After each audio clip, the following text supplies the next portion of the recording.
Kata ko patonga ko kata ko whangatonga tapu aki koe hiwa loto eiki ko hiwa eiki au koe peki he ka keki ui ko mi papare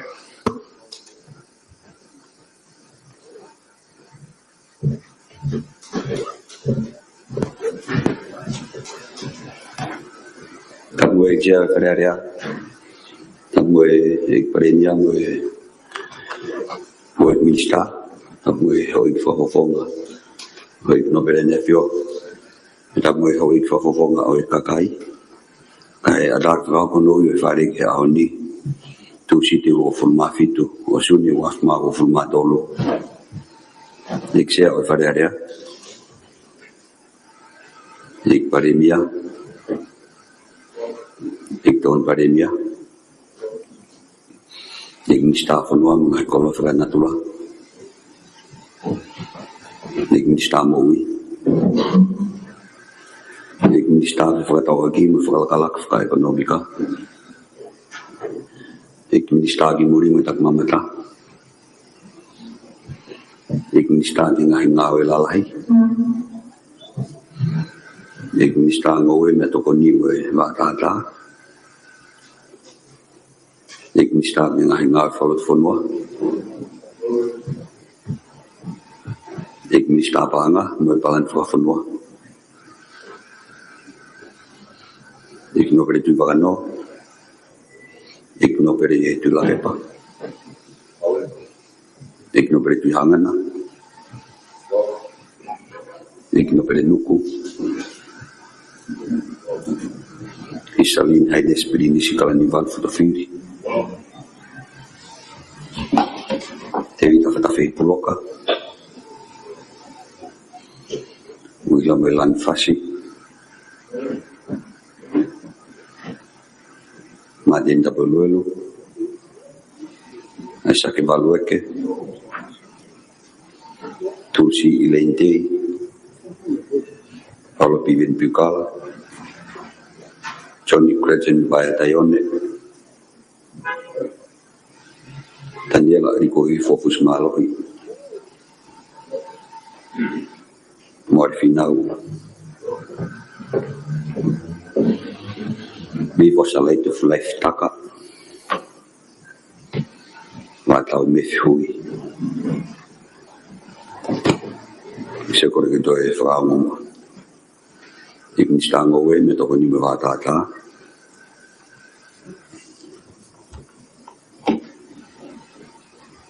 Maar dit dat wel.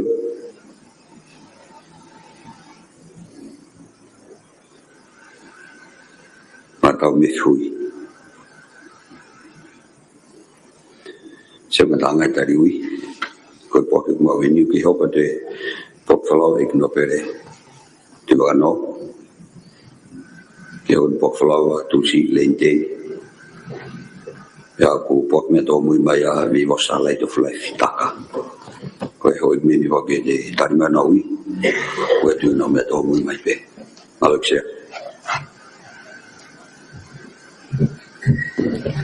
fatap ke afio ta hamai ta butong ta pamoe hau tonga tu bono ka ma ta ni kuini na naspau tapat ke premia ka ma ho ikmista dapat ke kwafong ka no pere ka ma kwafong ka kai maramula mari pampangin hoik o ki ko fe whamaro te ngau lahi nei lava whahoko ane awhi. Tatok matuat ko o se hongo fulu ane po. Ko e tau whau ngau i ke au ni hau eki ta tau pe mo ane awhi. Ko wat pe ngau i whare me he hongo fulu, tok maralo ke he taha ua. Tau whok mai he ua, whataha i ki he wha. Break me he wha, hoko atu me ai ki he nima ki he fitu. Pea me fitu ki hua po uri te tupe ki he se komi kakatou i tok whawofua mo toi ngā iwi i he taimi po uri hoiki. Hangi pe wane po. Ki mo patau hoko atu ki asnita ai au i he komi kakatou. Whatonga he koe whapointaha kei toi. Asnita whapoinua mai whapointolu ko tāri ki tok report whalufua mai ki he whare kakata ngā ui ki he la whanganga whahuata ki he panga estimate mo patseti. Ai ke tau ngā wena hoe ki ukei he komi kakato. Ka mahino pi ki au na e niha mo tō na mo kore mai mo tai mawahe i he mea make he pompongini. Hoe ki o tui ton ke tau hanga ton pe ki he tau asnita ke hoko atu ngā ui ki he patseti ka tok wakai i mea make he ai whiawhi tau whok mai he ua. Neonga e hoe ki o ke mea make he ko he mea whaka ngā ue ai o atapi hataimi. Ai o issue whaka procedure te tukon ki he whawhonga tō tapu walo mea mai. Ora Malaysia tamu feituna tamu premier me mtaka pneti tapu yo wik me mi pa farin pe ki ha funga kakai se ma winga pe ke motoan mal ko farin ni ye nga me ko yo hoko tu ba ki motoan se ya ko le ta tau kape ku fanga fa tapu ye nga media lalah di Malaysia. Kalau tu biasa ke fah tu ne fetu na fah tonton ne mea ko ni. Pagai fak me lao sia ke lau covid ko ni. Ke ko alwe fare me fetu na e maman. Le tio ko media ko ya fimo do tomo se ti ta mila ke lao ke sia. Na me fetu na fah fok me ki tongan. Ki ha uhin ke fah hop. Aku mel to kanga ya mo tuan sia pate fa kau yang e tau lao nge media ko ni i faren na o fitai nya ke ngata pe i faren to firma he kakai pana o mai o ato e ko tigia ka ngata ke ma luta pe fa ngare atong o ngo fe tuna como ka me pa faren malo ma fa Malaysia Tota whakukata ki o whamalala mai ngi ko launga. Apa kalau ngasih lau ngate mutuan sih, hingga kene naik hoko hingga taki halak melo lah yang fai mutuan sih, hingga media kene hoko. Nah, Memang no pede hapai. Pero eksia tap mo e feituuna, tap mo e ho e ki frarea tonga. Eksia ko tu pe ke famaasa me ko malo to kan ke no ki lave au aneuku. Ko e me me pa pe se tau ke ho e ki me ana ho kana afi i he ni ho e ko na he ni. Kana lo le fo ki he lo tonga fama fola e ana ton me mai he ho e ka kai fo moa. Kana os mea i pe ho e kotoa mea nai hoko ane afi he whikaaki o whawhonga wen lo tonga whai mea aki ka koe mea ko putu koe hape ko whemak whamarale mea nai hoko koe tena tau i hen kātua pe o ai ho e koe nai mea heni lo tonga taimi koe ia o whanongu ki he o mea ho e ki ke mea nai hoko he whetu waka whawhonga ni ka koe Buklave pe aku se ke be kan ko ke he ko winga na buklave ane ko ai mai ta ta ai ko ko malu me ke aku le ngahi ke social media ma ma ka ta pe ya fletio pe he nai le ka pe ya fa fo nga pe nai ai ha ke foi kape ya ko ni u mai le a ke pe me a ke fa fo nga ko ta ka ya se ngai ke ngahi le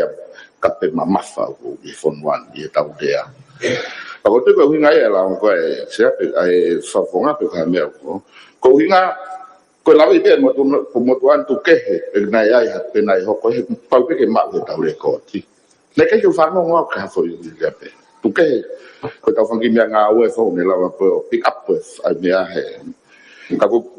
foto ak be tava ko ni na ka ke fa no ke te a we ka ko o mai ko mo fa papa mai he mi te he fra tau ke me na mai he ko ta ko ni te a wan ai ko ne la ho pe mala fa fo nga ke fra mala al to va kai e le ko ti tamba pa me a ko mi mai ka nga he ka la ke ai fi tu wa ki ko ni ka ta mi ti ko ni o to va kai e le ko ti me pe to kan kai fa fo nga ke va kai le ko te fa le ma te ka pau na ke hoko me pe ka pau na hoko te fa nga o te fa fo pa ma le ko ti dai le pe he te fa nga o ti ta ka pau ma na kai ke ha le pe he fa fo nga ha me pe fa fo nga te fa ka ton ai ni ti ko me mama fa ni ko me na ha pa ni afi pa na mai na tau te e fa fo ka ni fo me ti tu ta ko e una o tu wa ki mai he pi ti ai na ai le kape ko kape mama ko tu ko me ko nga kai fa fo nga ke fa tu ni ai fi tu na se pa kai le ko ti kana ia ha le pe he pick up he tau me nga o ko ni fra tau nga aki te fa nga o le fa fo nga te la pau kai te fa ton ni tia pa la pau te ha fla nga fa fo nga ke ko fika ka ko tu ko ulat me ke fai ke fa ton e ko tu o ku fu me mama fai ka pa na lai he fa hale pe he a foi kape ko ni mai ni tia ke fa nga o ke fa ton e ko ha no mo ma ko ki fa mala na pe se e na to clave wa ne no mai ka te ko ta ko no si o ake e to ta ko ta ton ke ai e ko a ve to no hingoa ona ko to ta kape malo se oi ki ko me ko ni to kan ke fa fonga no pe hapai na u hen be mo apa na ki fa no ngo ki ha te na pe pe i he pakai ko ni ka ke de ko ti na ki ha le pe he ini be ka pau ki ha le ko ti o ha le pe he ko lo ia pe na to fa u ia a mui o se ho ko foi mea tanta fa me mai Tapa mai pe tu na se amalo la mari ki pompogin pe ke ik pare mi am ho ik me mi pa fare re ton se ko ka venga ko ni o ki ma fatutu ki ko na nga se ku o ga pe fe u ko o mi ke moto ani o pe ko ha ko tu ria to ta ki tu ka tu ko ta i lo to na le ta o se pe a ko foto pe a se ka pa ko nga ya la u ko o mi e fo to ta walu that we have a privilege committee se ka fa to ya la o ma fasia mo to ani na ka fa ke he ni ra ki ko nga awa ni a fi no fo fringa e fu pasia o ba nga ora ba ya ko ane po se a ne o to muina fo ke fanongo to tonu ke no hiki ko ni nga fe me a ke o pongpongi ke fanongo ha kwa re a pe he fiu he fa fanongo e ku tonu e tua ki o mai ke hongo ha mea pe he ia ko ia se ko pe pange ko mea ignobele ka pau o mo oni na fa hele ta o to tonu pe ia ke fa nga o ki ai pe ka pau o ku hala tua ki sia to tonu ke fa tonu ta pe ton ta fa ko i ko tui o ton ke fa ton le ko ti te ko ri ke kala ke ne hanga o ta mai ai fe me ake ane a whiki mō mea tonu ki ai. Ka mō whanongo mai ai ni ihi koe na nau hanga li hiu ai mea koe ni fe whora ai fe mea koe ane a whi ki he totonu koe fe mea aki ke o te tui vewe ua hataha na e kape hataha i roto whare areani o hange koe tuku aki ma mawha koe ni whahoko olo aki o ka pana e hoko mea koe ia o ma ua tō taha koe nani whahoko whai rea kape i whare a rea. Ka kau hiu ku tatau e ku ongo mo e ku manatu pia mo de kōti. Mahalo koe mea tō tonu ke tau tau ki whaongo ngi ke te pi pe ku tonu mana tu pe kai e sai angi ha tau te ta no e me a ka pau e play hanga ton pe ko ti ta fanom ki ai ko ne o Fa mo le sa na bebe e nga ko la u ai ko fonga tu hi ko le privilege ke fa no si fa fo ka wa tu ki hala mi tu a ku ma pe ki te tu hi fo ke komiti ka ko tu ton ki ta hanga o faton ton ri ko te ta mi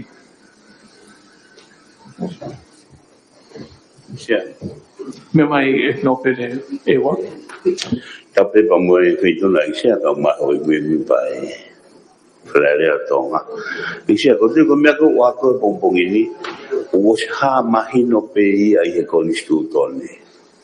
kai hata te le a me o loi i tua o le hanga e ia o contem pe ko le hanga franga e nga ko e fale o me ko ni sia na sho ko e fale ki mo ka ho tu ko me ko o mai ko pong ini ka pau ko ngongo ko na o le hanga o mau i ai la ko ya o tu le ko tu le ba nga o ai a fale ya ki mau la ko ya se ko me be ko to kan ko ge se ka ba mau e lao ka tu le ho ga de fa to ngia ko ya se ko pe tu e la ko ya e tu ko ni tu ne se malo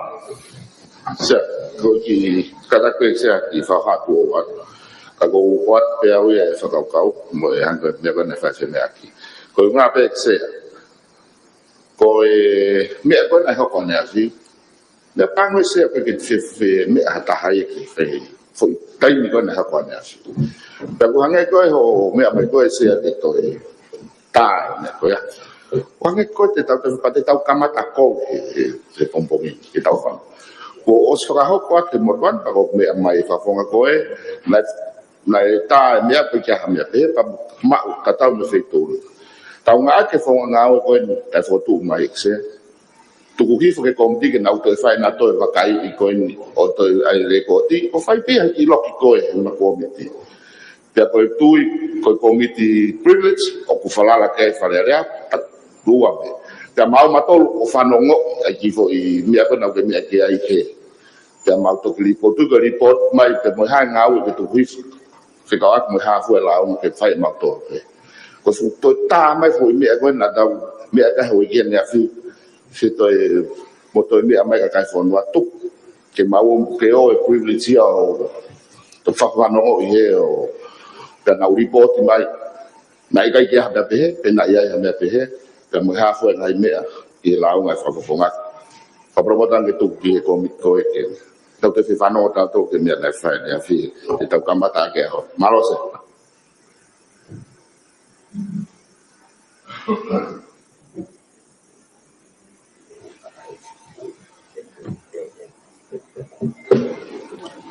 hoi ko foto ni ku o mai e to ta fa ba po ke ai hoi no pe ko ne hapai ka pau te ya ha bo me ki ai u fa pa pe ke foto no mai no pe ke fatata di hono ta to e audio ka le ba ko ba kai he committee privilege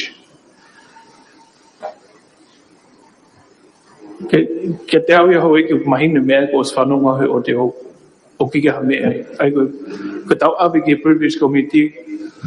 ko at peki o whawhoki mai mea tau si ilo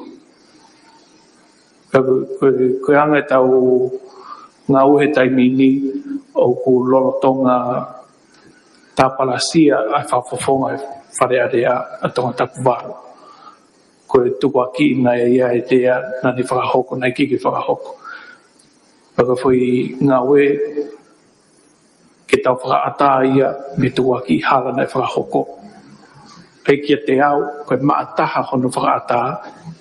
ko hono play ke tau whanonga ke mea nei ki ke ne rea aki. Tō ke he report mai mono whapapau i whatotolo ko he komiti pe nei hoku pei kai. Ka koe maataha hono whakaata, hono koe tau whanonga ki he mea nei mea aki. I kai toi whihu ia hata. Pena ne rea ki rea kohi pe kai.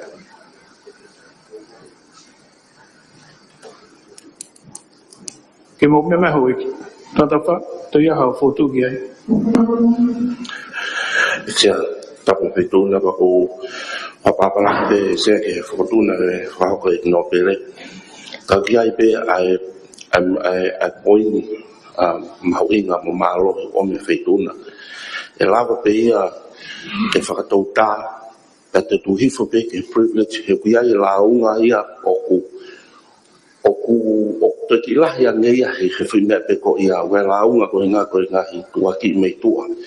ke whakaukau i whakalukufua ka koe hinga pe sea po atu e pongpongingi o mooni e no pere e hanga he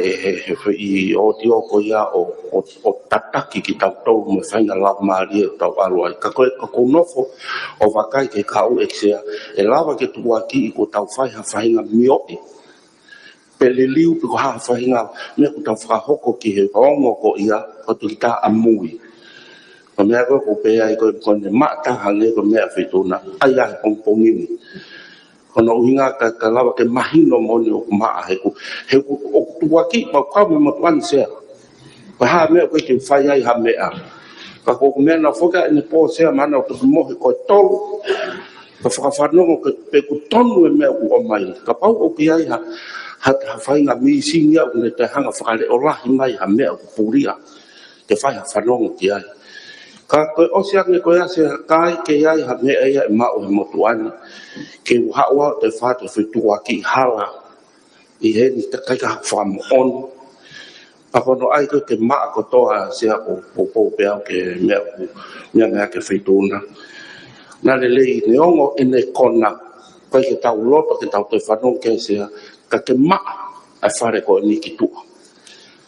ke mai no ko ke tau te tolo i ka mio i ha fainga me ko pe se ki tua ne hong ko ni hala kona pa ko ma kada peto e fa ka to se ma ko ke mahina ka pa ko fa ka ui ka pa ko me ai se turna ka ko mo hange pe ko timing fo ko e fo tu wa te fo nga we ko ta la le pe ka pa ko tu tu na se turna ko ke tata ko ta fare ai hanga to mo ta ma ko me ai timing ni ke pe pa to mo te ai a te me mo ni ta pa ko se ke ta pa ko fa fo ke ta ka fai tu tu ne se turna ke se ka mo me kan malo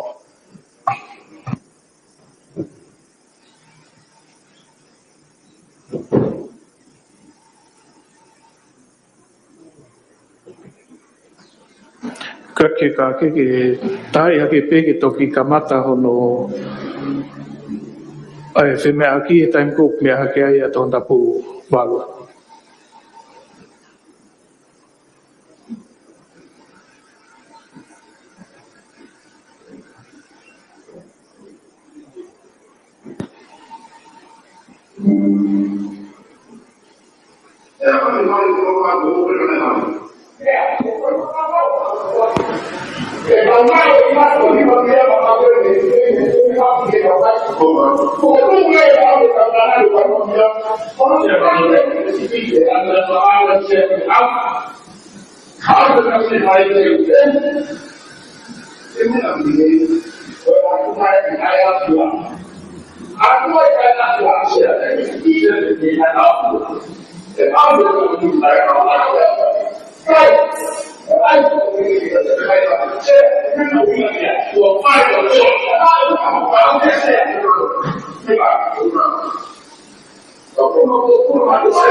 Oi ko re ko ti na ku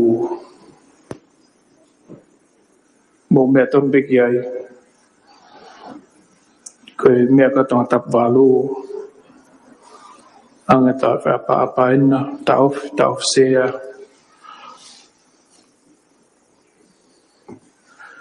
se ko fare ni a koi ika ke mapopura te ki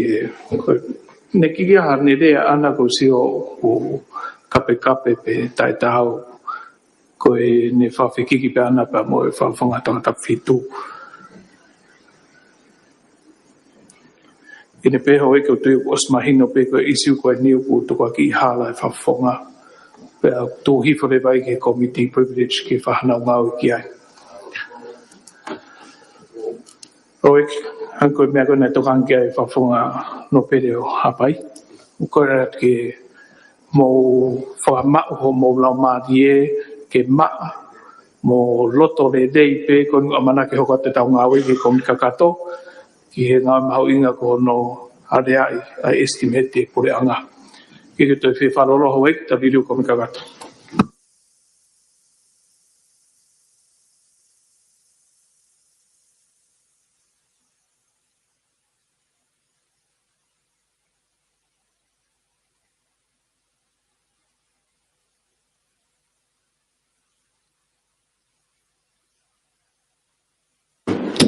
Täällä on Maria. Tapatie. Tuo maksutaulu tuo tapatie nafio. Tuo to. Tapatie paremia hamai hawi community tapatu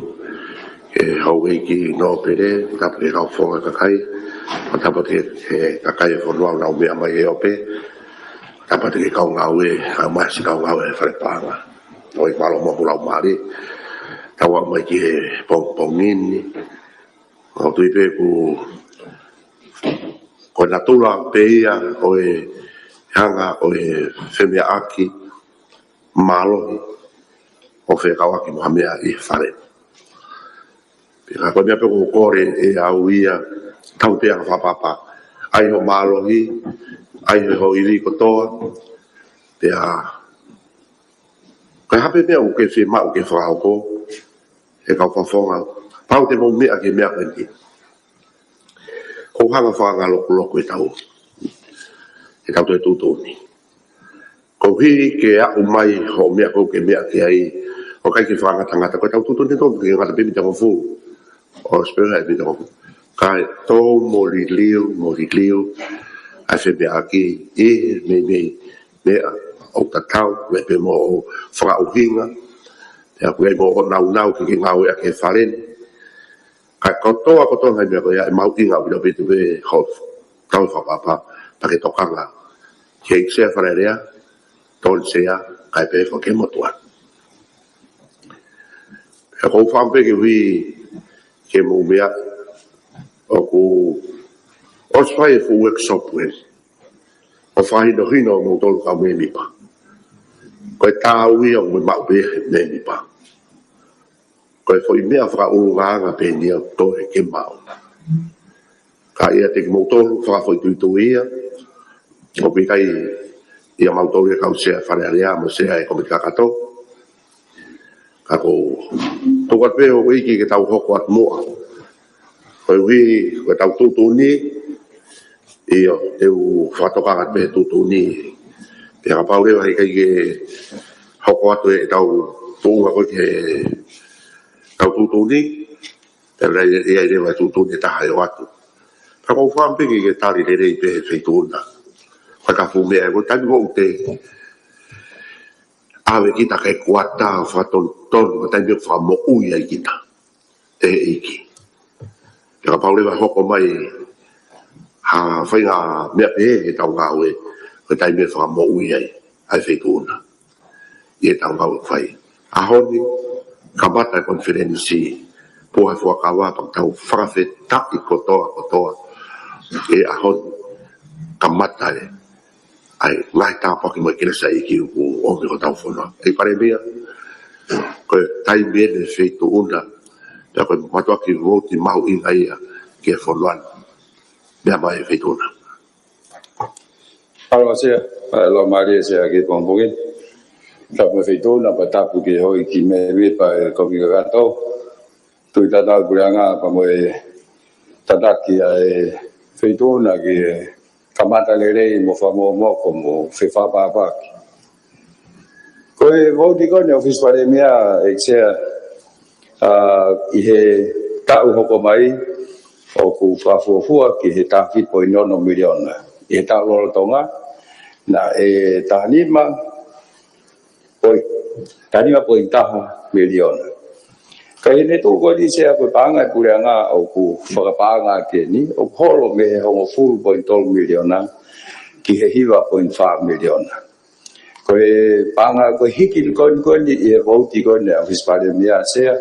o tupu e me ngai toko ni in kai ni. Kai apa te mo me e fo pe, i he pe stato taha koe ni o e tau estimeti, o hiki ai me taha miliona ki 5.1 miliona. Ka ngai project pen sea, wang mahi ni pe ai whetoa ni aki mai, koe ke mai hapanga cash, au mai pe toko ni, kawai me kau TA, mo uala mea pe he sea. Tupe ke toi hoka te mua, ki e ngai whanki hiki mo e holo, ki e tawhaki koe ni, ai sub-program mo programa. Ka ngai lahi nai whai o whispare mea sea, ko no toi restructure, ko no toi wakai ai tuu koe ni e ngahi waa, au potu ngā ue. Ai na e to o lewa ai uwa ai ni, o kawai ai corporate service, ko international division, paboe national planning, o to o lewa wai klase na tol o kulahi whiunga pe, ki hoko pe ia, ko nau pol kalama pe. Hange ko no to o koe na national planning, au pe he kulahi whiunga, he koe me toa ngai, ai corporate plan whakaluku fua, ai whonua sea. Tatau pe pa mo digital transformation, ko whaia ko si o pe ngau e aki a mea wha computer, whakaluku fua koe ni i toka ni. Wai pe ngai project whakapot ngau e, ka ko si o whakaluku fua e ke lava o tau pe he pe whakapapau nau lava o whengau e aki ai ngai project whakapot ngau e koe ni. Panai to o mai lewa, sea pa po ngahi programa koe ni ai ngahi ko wana. Ai to mai lewa anda he programa o kui ko local governance. Ai ka wai ai programa ke kau ko wana mo kau whafonga pureanga kau ma foki ai kau officer ko lo mo kau pure whakawahe. Patoi tana ke pa ko sub program fika to lupe ko ngahi committee whakalaka koe o ngahi wahi fonua. Ko i whakalaka ki hapai wa koe ngahi motu ke he pe fokshare. Ai ko i he tuko na u whato mai lewa me he ngahi programa koe na he anga maheni ki ai o mai o fotu fo ko ngā pe ke ne whahasino mai ai whakakau koe ni ki he restructure ko whai ai to wanga ki ai office pare mea sea ke ne toi hanga o mai ange ai ata koe o whahoko whatongia mau whima u koe ke whahoko he office pare mea sea koe ngahi ya mea ko asko pe he o hiki mo au hake ko me ko to mai me he programa ko o fotu o na programa fo e bange ko blau ka ni nai se ko ngala hia he na o hiki ko ni office ni ko hiki ko to miliona e ngai to ko ni TA mo ala me pe he ko in kai ni ko to pe ia ko paanga ko o mai ko me pulianga o hongo 4.2 miliona holo adia o hiwa 0.5 miliona pe he tau fo budget supporti au me ono kilo valmano au hake ai ke fitu nima pe fitu kilo lima mano se ko ki tano falu fu pe ia ke whakaukau ono fotutu ko ni ai palani ai office pare mea ka ku talo te mari mo tani ya ngai feu fa fe me aki ki he voti ko ni office malo se ma fenga mari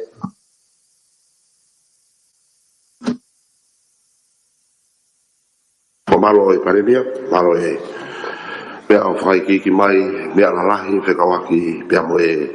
moutoni, whatawai pe o wiki. E mea ko mea kei paremia, mouto waki a mouto o wiki mo mea mai. A whonga toa tapnipa. Tau meksia, ke hui komiti kakato, male lau maari e whare ni pompongi, tau hokot. Whamalo peto ke karemia, malo e ngau e tuite umai tau.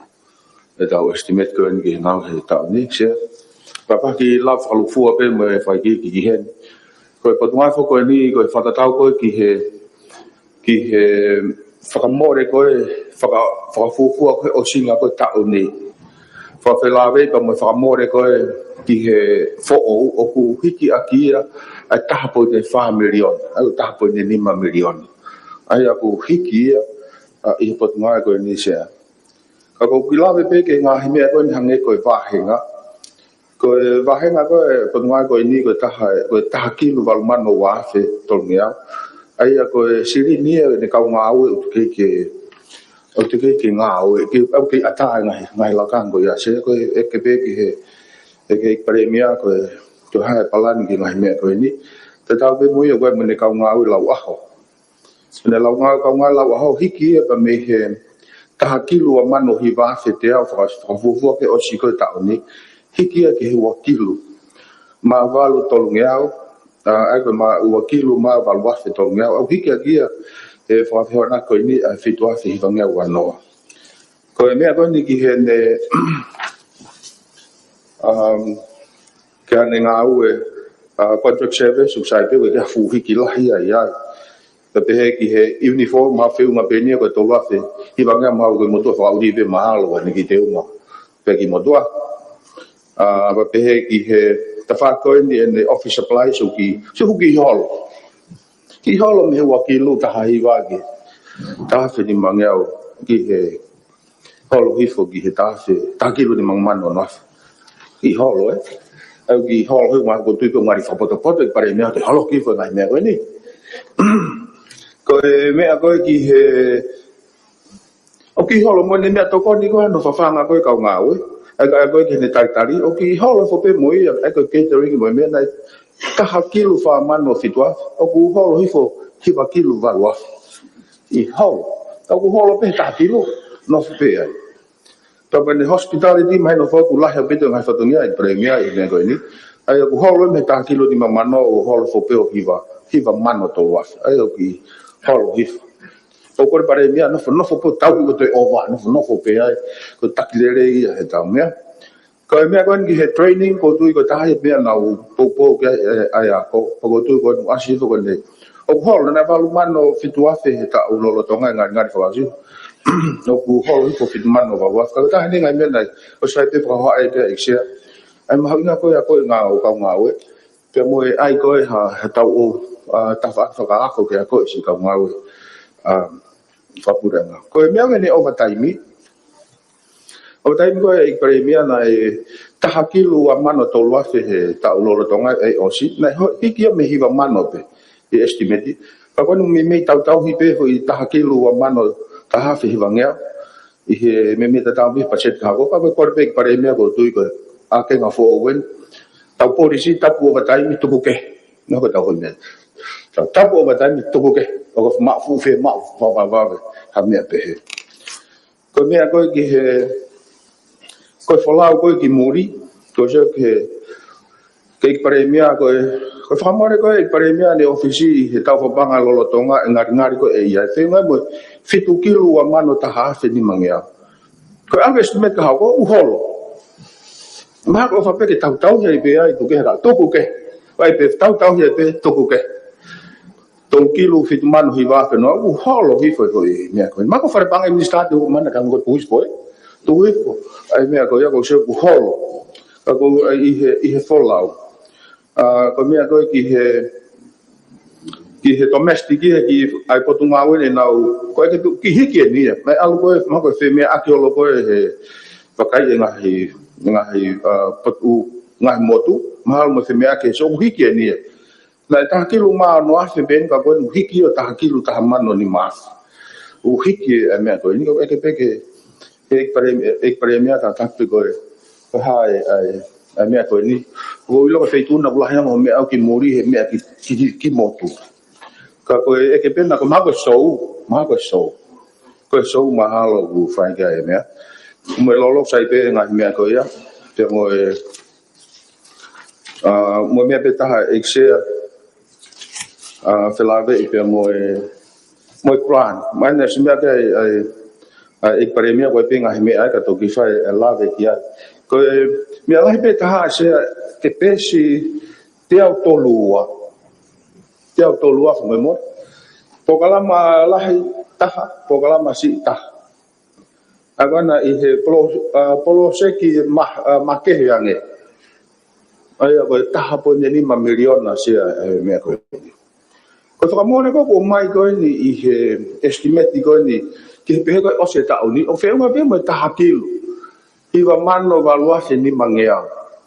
ko te o ku o ka ha ka i va por pe o sai e o be mai ai ufika ko e ki va ver e o be mai sa po problemi o aqui ve ki no ki fica e ta fa ki ko fu ta o ta to ta fa ta ni wa no la ve ki va pe o be mai ka ni ma ta fa ta to wa no a ku na ke va ve ni ge ni ku na o ka wa ki pe pa fo por o ka wa mo to an ka ta Malaysia ai ko a pesi te to mo fu mau no ke smia pe ki e che mau opi ai ko programa ta lahi programa ta si pe ko ai te mi ko e fa mo re ta nima ai ko asi ko e fa mo re ko amana i ko e fa singa ta ni o ta ki o ga mano valua ni mangea pe ai ki re vai ta po ni ma merion ako e te pe ke premia hai me ko si pe ai me ko ni o no ka e te fito me ko ni ai program ka e te fito i tau mo a fa mo ko ko la ve pe a ko mai no vai to restructure hall ai me ko ni ka ko re pe ki he ta fa aki ko ni o ta hanima e me ta tau pe e sia fo mo ai ko program malah ika pe ni me ta tau pe pola malahi taha pola ma sisi taha pe ko aluhi ko item mi to ko famore wanoa na kolo fa fiona ki pe ai ta fa panga ko lolotonga o hoko ni i ta pe po ngai ko ni ko me fa ko ni ko mai ngai computer mo ngai me pe na ni ma fe fa estimate ko ni to wa ni mangiau ang mai no o ku sisi pe ma o ya ko o si fa fa ta o ta on ta to pe to wa ni manga ko e ke pe ha no to ai ni ma fe e ri ko ya ko si la pe ri pe mo computer o fa ta o ta on pa ko ko ta ta o he u me ko to he u pot ngai ko e ke pe ya ta ta o pe mo ya he u po kala ma hoko pa ko ke to ai ke to ta ta o pe mo pe ai pe stel to lu ai ngai me ta ta o mai pa se ti pa fa mo si pe ka to ha ke pe fica ai ke lu ai ngai fica e lava si vai ka amo ka ga ta pe mo ia pe si te to lu fa ta pe ke pe si to ngai por ka ma ngai fa ka mo re wa no ai ko e ke pe ia ki he te na ta fa ko ia ta ko ki ha o pe fa mo e si pe si te to lu no pe si te to lu no ai ko po ka ma la hi to pa ka ma si itaha pe ko fica taha fa ai no ti fo mo o vai me gui ko ngai fa re ke ngai fa re ko u akilo ko me fo we ni o kai we ti ase ni he estimate lo tonga ta fa te si te to lo no te sta to lo no kada te sta to lo no al fa ke la lo mo ko te sta to lo no ko ta fa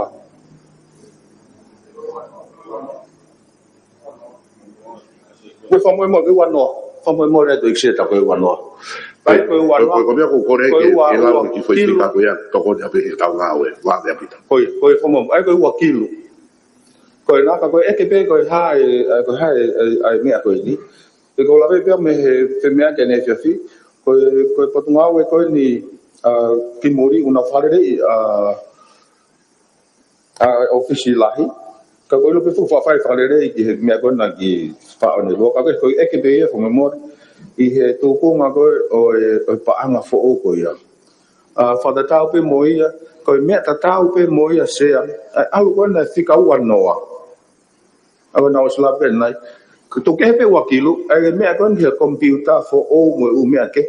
ko me fo pe asma ia ni ko me nga u pe u anoa ko technical equipment ko me nga u fa technical ko u mano valua fo o u na ke ha u ia i ta o lo tonga ko ko hinga pe ko he me ta tau so kana pala ni o wakilo no mano ma tolu nga estimate ko estimate o mai ko ni be hospital mano tolu e ta man tolu fe Aku ilo o si fai e pare mea fa more lava ka pasti mari e. Aku ni tu atu me waki. Aki mea ko e pepe ko hai me nei ko. I he mea ko ia. Ai ko mea tau mai pe ia ki he nga estimate ko ko I he wano. Ka to mea me pe ka taki e pare mea. To mea me pe ka ko hi ke nga mea ko ku hoko ki ai. Ko mea fa o si pe sia na ku mai no fok hange ko te fok mo te si tang fao no mai ko pangan ko ave ko ke pe ko ki he destel fao no ma ko hiki mai ni ko ai te pu ni ta ai ko so ko fika ko ni o fo mai ni am ha na hiki mai ni ka ko e pe ai ko ta bo ni tol million na ai ke ngai ko mi ti fa ai ko ma ko tu ngai ko mi te ni ko ha pai ba ba u ngai me pe tong tap ko me pe tong tap Tôi ai có cái bé cái mẹ coi ni, coi phải phải gì chứ? Na kula apa pe o pakai di program apa ni ko ikparimia. Ko mia ko pakai ke sio pasia, mia ko ni ko lulutai. Kata lulutai ko ko kata ya ko ni o te kire sita ko kata. Ayo ko ho tonga mal pe ikparimia. Ka ko usia ko ke ana ki me mai o ku fe lulutai. Ko ke sia se lulu ya ai lulutai ya ihe. Pako ku eke atu ia, whamore, ko hai tu ku ngā kuia e mea, ke o mai whakakau mai ke tau ngā ue. Malo se mau whainga mari. Siap, alo. Mai, e pare mea. Kai ato ko ni atu ke ngahi wheu nai mai whakufonga. Ko nung tai ko e kampani aku na slesi da pea ko e kauta. Ko ufoke ha ke tari ngahi wheu I whai ki. Ai whakufonga. Ko mea koe ki lau aho o kuna e tau tito ki whao ne lua e ai tō taha nei permanent staff ia pia au ko ta ono noa pawhu ke retire ia pa mau to engage level contract mea ki hiki wages ka unga pau ke to oia me he salary ka au le vaia o contract workers ko e tawhaki koe ni ki he taha po ni 5 miliona o kwai ngai ta fa ki ke he e tolu o fai to gan kia e special project ko ni ko ulo ki ko review ko na me ke fa fo ai nei fai ko kia e me aki ke fa hasio me he office pare me as a central organization ki hono wa kai fa ka lo ko fu ko ai ngau e ku de nga ai ko ku wai ki se ni ten kia ko wa be ko national intelligence Matui kau whawhonga koe nana e wholoa pe I whale ni. Mai whai pe mea keni na e sere ngahi mea he kabineti talu maha me waf maano. Ke whotu hawa ko National Intelligence. Ke whai ano toko nia ke mai wha matala toke mao he pure anga mo whonua. Ki bua na hoko ha mea. Pai he lahi koe ne ngai palpare mau hoko he maamani lahi tainimi. Mahu I ngai he tainimi ke whotu hasino pe he. Ai ko kilu kona na e mau ko na asgo he na ko kamata ia o ngau ko ni ko no recruitment to ta ke ni fai ngau ko ta fa ko na ko ki he restructure hani pe ko na fai fe me ke ai e to fai ia ki he ta fa pa na le mo na se ni ti na pala ni ke fai ia ki ngau ko ta fa pa ko ni ka ko ngau ko ni hange pe ko na fai fe me ke ki ai e to fai ia ke ta fa pa na ho Pagi ko me ko ke National Intelligence po ta fa ki ko ni ke ta to ma wa fa matala me le yang o ko ai lao na foto he wa ma no ko ai pe ke review fa to si o ki ai ko ta si o ki structure ke fa de va wa foto tu wa lao e mai ke fa len ke fa fe me a ki ai ko nga ko ta fa ma wi nga ko te ta te fi to ke ta nim ai nga hi pal pare ma ko ko ma man o ton pe ke tau Iai pe hatau ilo ki ngai wha matala ko ia. Ai ko ngau e ta wha ko ni, ai tō taha o se o mai ko ni ke ne whai. Ko ni sio ki he wha tala noa mo ngahi wha intelligence e ngahi whanua muli. Sio pe ko ha mea au tonu ke whotu ko I tonga ni, pe ko ha structure mo ala mea pe he. Ai tō ko mai dewa apai whi mai dewa lao ki wharen ke whai hamo whi mea aki ki ai. Whamara ke ki whehu e pehe ne ki mea, pe koe lao whe koe wa whi maho nona e mea ke ikpare mea. Ika nai draft bill. Ai nai tiki o mai e ki wharen. kanai draft pen ai photo kanai kai ke o mai ki fani pa ko ia ko fa no si o ki ai he ko nga ko ke a ta kai e tai ni mi ke fa to si o ki ai o update pa to ba kai de vai ke ta na firma ke o mai ke fa den se pa ta fa la hi fa o si pe ta fa ko ni ICT transformation o white project here I will think o ku na fa pa ka ai pen ke ha se ni ti ke hange pe ya ha lo ko fan pe ke fa si o me ya nga fe ta to ni ai nga ko ma we hange ka na website mo wala me pe he ko nga pe ke po ke nga we kon ke no finga ke fa computer pe flere ya ke fa ho fa to ni ai pu de nga yo no nga we aki a technology a se ai ko special project ya ko na me ke ai fa fo nga me ko ke domestic travel ai yo hange pe ko ni ko ko muy fo awa te na fio ka te pe mo fa am ke mata fa ko logo ka me ni ke to la ya nge na wa tu ko ke ka pu de fa va he mo ka office ko lo ko he automotu se apa ka mata fo ki ai hono fu ka va mo no fai na fangi yako ka pu de fa va he mo ka office ko na to fili ko ni me ai na e fa ho ko fa to ngia ka ki eua pa i he to pu lu ko ni fa ko fa to ngia ko ya ke ka pu de fa va ko sa ko lo to ta pu ni pe to ko ka ne ba ki ha pai fa va mo mo ni wa e ta fa pa nga ai ya ku ho ko mai e tu pe ke wa ga ke ki he na fi ke ai ko wa ki lu ko ni he wa no na me ke fa fu nga ya ko fe nga ni ke ko pa nga ko ni ke upgrade ya ka fa de lua age pe ko mo me ai o ku lo to nga le ni ka fe nga i ke fa o sia quando fa le le ko amana ki ko ni ke tau ho sia nga fa ta la e ta ko ni o tau ha nga ti ke se pa ko wi nga e ki se ni ti ko ni na la wa to ni a ke fa o si ai fa ko fa to ni a ko ni ke fa mo nga hi equipment se tau ke na ni ma pe favore pe to la fu ko da se ni ma ko me anga ma hen pe se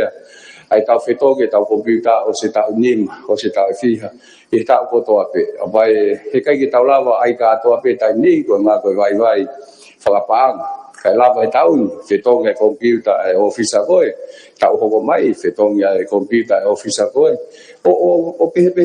tau ke tau se ko nga pe ke to ma ape ai nga hi fa to ngia ko ya se ku ve ke wa ka ke nge no ki pe ko io pa mo komit fa la ka io fa fo ko nga ki komit fa la ka ko i he u wa he nga ke he tu ke be to ta puni o ka ki ai ha na komiti fa la ka ha ke pe ko ya ke ne ai se ku fa pe ko ta ya ke nga hi be ke ko fa ma lo to no fa to nga ai ho lo nga hi be ke he na fa ke me ke fa fu ga fe ka pe ange ko lau fe ka pe ke tau lava pe ai si ta de lau lava o nga we aki e fa ho ko ni ga fa to ngia palo se Malo, pe mai papo ki lo laki.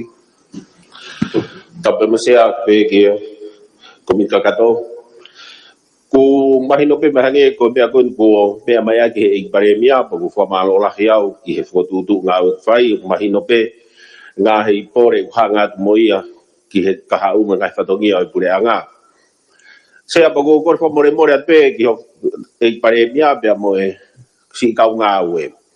e ga mahino pe na uia e pa anga o ku allocate ki he nga hi mea ko ni hange ko maintenance pe ko ha e sea tapo ka ta ki pe ko tu o fi hae e ku fa ale rea ki he office ko ni o a fe tu ko he keiti ko ni hanga ki he panke hu fanga he whakatapu o wha anga hama mai pe ai whahinga e a me ia i whakamore e heu kai ke tu o taha e ku ohinga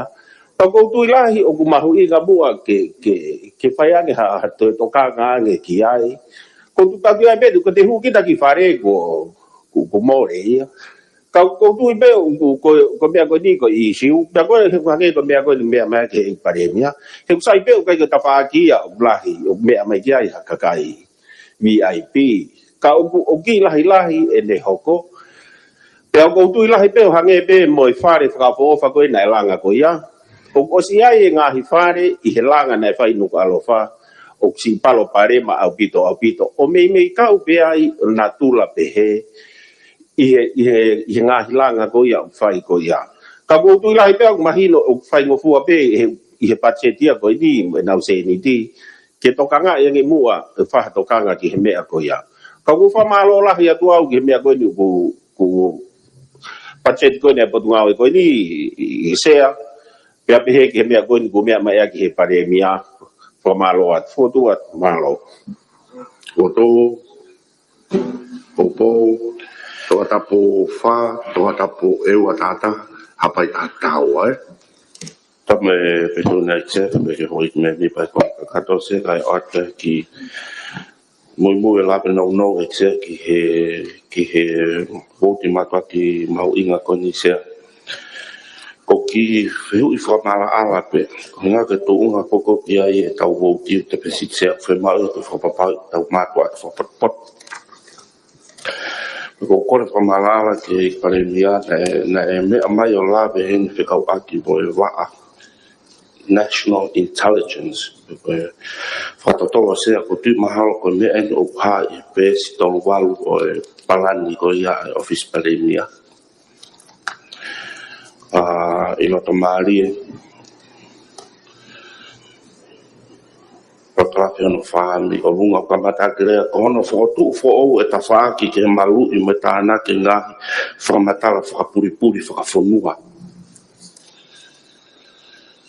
ko peu pesa pe ko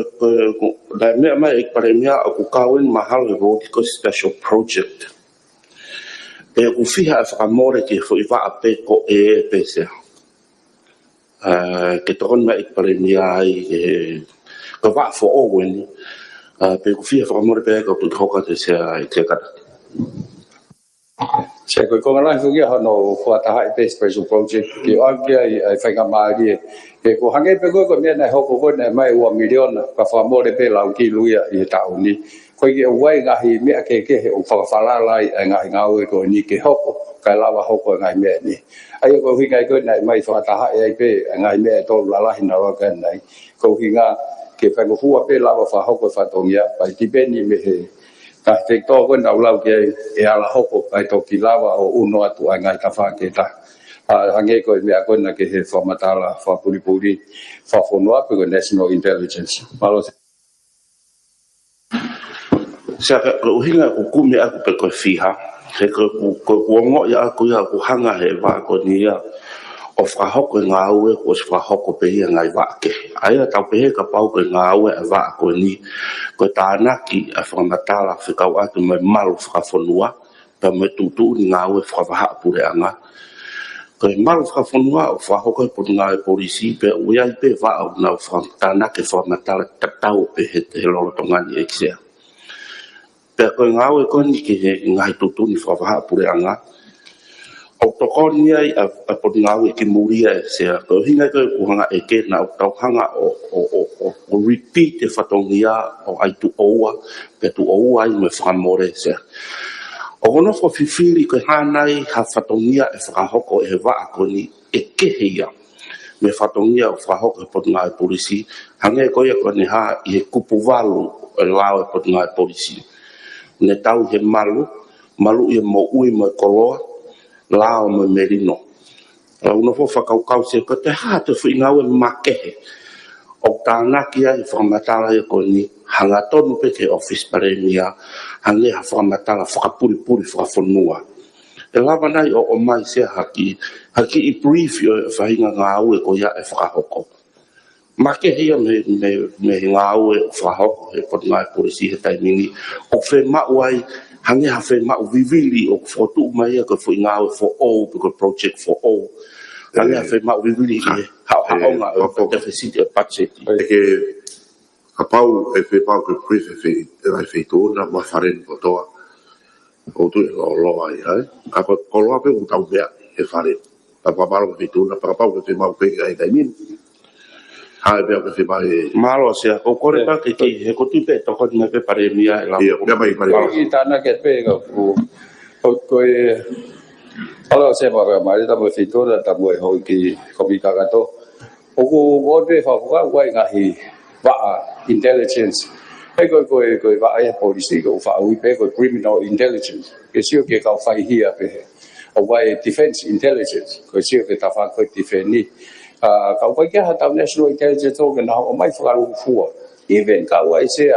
ko ha impact ke tau i Rusia mo Ukraine ko ha me au tau si o wa ka kai na mai finga ke influence ha ga me i ga we atongani e ko ta ta no ni he mo ko ya ko ta no ni o quay hạt drugs hạt tai thì nào lắm na to al ha ki he bo ko ke fa to ngai o qua hạt ta ha me mo di o ne operate mai ha network o tao ke drug dealers ki to an e how de ba de ko ai was fa fe me akse ka wai nga hi sino intelligence Australia New Zealand America ke sio ko ha me o ta mo to ani phải tôi có mấy điều ai tàu về hàng người lão cái pháp phim mẹ kỳ vậy cái lão mà đi lấy đây kia hậu ấy tin và tôi học có người lão cái rồi kỳ phải cả cái tay đi mi cái phim mẹ là cái phổ tu tu ai xin nó coi đi cả mà phải contact cái tấn công bác quay hàng này format là about national security mà cái issue về hệ về ông mai đấy hàng cái công lao này chỉ cái gì về defense intelligence hay số tiết về một criminal intelligence agak polisi yang tak bagi yang tafa aku ya se kawa ko lau etogiai hatai mahin noi alau fa nga pa mai ka ko sin noi ki foto ko nga pe ko nga hi tau pe he ya la we si ato nga di nga me ke fa ma man la pa ton pe ke tau awe ke ton pe ke fai ha ilo ki ai ko nga pe ke tau mati te wang e atakai fai ke mo fa tu ta ma ke nga ya ni se mal Oi Parimia ne vai tora pa se o formalo pe e Parimia e formala o mai ka ko nga fa ko fa ho ko e polisi ta mini ko tu pe e mea i pe he nga ho e ne mi pe di he ni o wa o mai ni i a fa ko di ka polisi ta ma to o ki ka fa to tologia pe ko povalo ko na fatongia i he lao a polisi ko e mo pi mo mua ko tau he malo me mau a fonua ko ke fatatologia ata pe vi ai o mai va ko ni ka ti ma to e ke mai ngari e fai hala ka fa ha ka fatatologia ia ko ta na formatala ke tu unga malo o fonua pa ata a pito pe se ko hinga ko e ko feu i ko ni me mai pare mia e ia e lao e whahu mai whikau aki pe me ka whaaki ko ni. Ko whea pe i he lao me whakamatala whakatau e mua mai e kisea ko whakamuia ke o mai whakamatala ke mahino au pito. E ngā ue o whahe ta whae ko ni me whakamore o whakahoko. He iai whoki a ngā he whakamore o whakahoko. He waka ko ni polisi me ngahi National Intelligence o whaploka ia ke ue a tita. Kake, katungat pesea ke paremia kaya whamatara o mai pa mai mo ke te mahinoange. Pe mahinoange koe whiha o whakamore e patseti ke fo inga aue whakoni e seha koe ke mea mai paremia ia o tala mai fo patonu ka whakaluku fua ka tope ia. Ka malo e kisea ma whangamari e. Malo, pea mai a ewa tata, pea hoko maa apai tāwai. Malo.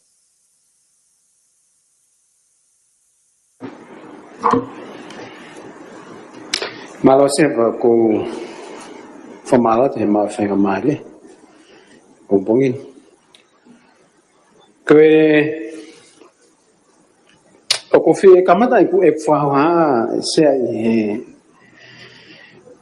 pesi te autolu relaxe que pesi te au fa me te fa ni mai que ta fa ko ni ki he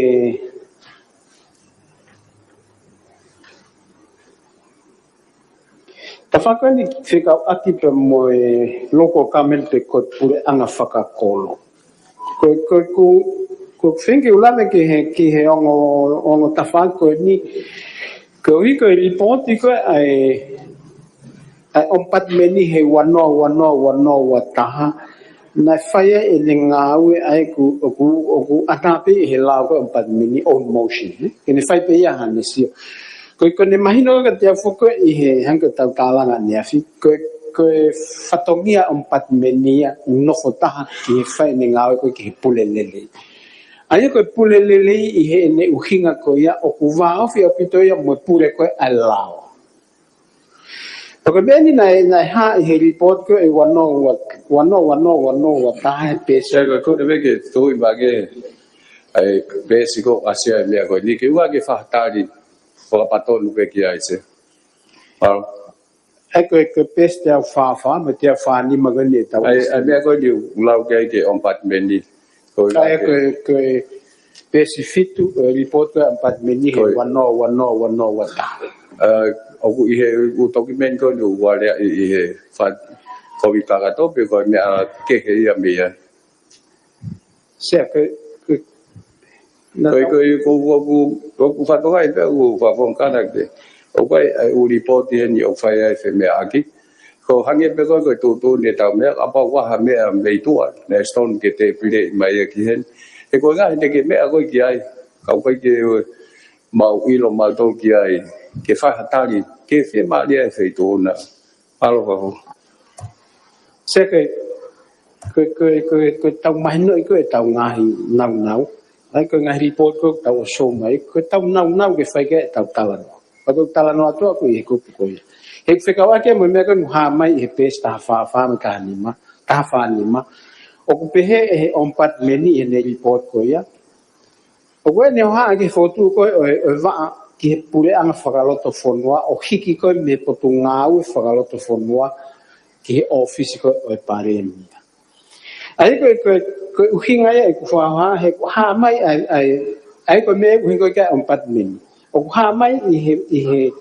he estimate ia o kutuu ai voutia pa mo whatongia he ha ia I he ene palani I he pestolu wha o ene palani Kada pestol to ke tol fa mo tol ni o ha mai ai fatongia ko mo nga ko fa ko he va ko ni ka kutala mai he lao ai ko lao ko ki he ka office polo ai ko usa polo mo pure fa va o ha ai ko nga we ko ki nga ko ki level ko ya ko me ai mo fatongia ai mi sta ko ki interno affairs nga me fa lo to fon mo I tu rewa ko ia ko ho ha ale ko to na pe nga ko si li mai ni pa to lu be kilalo o se li mai ka ta ke fa fo o ku na o si hiki mai be ni o se ne ka ta ki office pare mia na report mai ki office pare mia fa fo malo se ka te ki la me e ko li wai ai lao ko ni fe ko mo no fo e fatongia ko ni ko ka ofisa kolong ka pu fa la na tu sa to na pe ne so me ga se ko lao o sili ko nga na hiki mai ko me mia ki office pare mia fa ho ko lao ya ai le ko to ta ko mi sta da me ko ai ko pare mia ta ni ai os ta ni fi ai ni ko no fa ho ko ta ho ko te mo se ka ga be fa ton nu ke mai Malo se que ko pe que hangi ala ko ki ka pu fa va hem go ofisa kolong